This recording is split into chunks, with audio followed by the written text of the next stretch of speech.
Autrefois, une race de chasseurs exceptionnels, les Bayas, chassaient le python d'une façon tout aussi extraordinaire, en employant un appât humain. Il arrive que les hommes de Mbao aient eux aussi recours à cette technique. Naina, le chef pisteur, va introduire une jambe dans le terrier et la fera avaler volontairement par le python.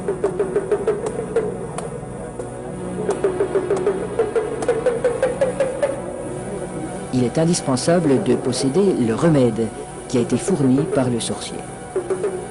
Cette mystérieuse préparation, à base d'herbes et de racines écrasées, n'a pas qu'un effet psychologique.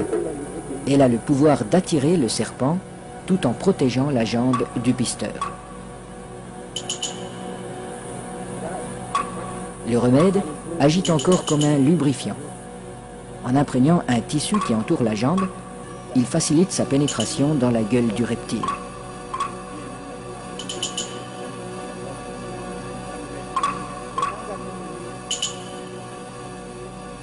La jambe appât restera en principe intacte, car le python avale simplement cette proie qui vient à lui. À peine sera-t-elle attaquée superficiellement par les sucs digestifs.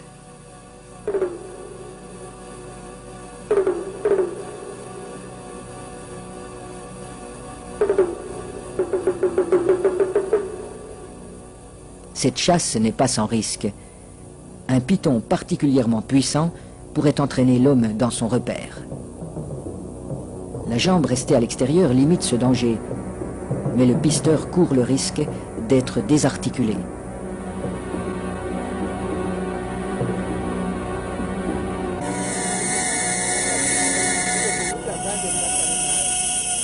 Pour rendre l'attente moins pénible, mais aussi faciliter le glissement des corps de l'homme et de l'animal, on place des feuilles fraîches sous le pisteur.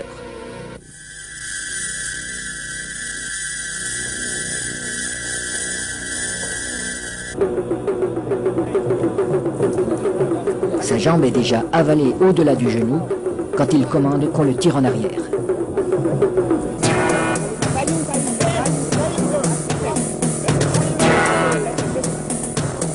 Refusant de laisser échapper sa proie, le python apparaît. Les aides tirent de façon irrégulière. Il secoue le python pour l'empêcher de trouver un point d'appui. Le pisteur relève son pied à angle droit pour ferrer le serpent, à la manière d'un hameçon. L'animal se sent piégé, mais il ne peut plus lâcher la jambe. Le python est maintenu allongé. Il faut éviter qu'il ne s'enroule. Cette position lui enlève une grande part de sa force. Pour dégager sa jambe, Naina déchire la gueule du python au couteau.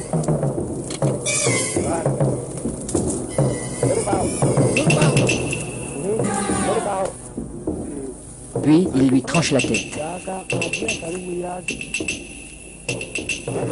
Les autres pisteurs relâchent progressivement le serpent. Dans un premier temps, le corps décapité reste inerte.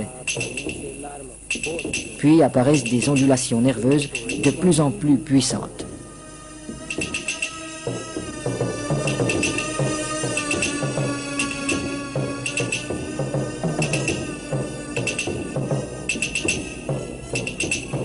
Il bougera ainsi pendant près d'une heure, prenant presque des positions d'attaque comme s'il cherchait toujours, au-delà de la mort, à menacer ses assaillants.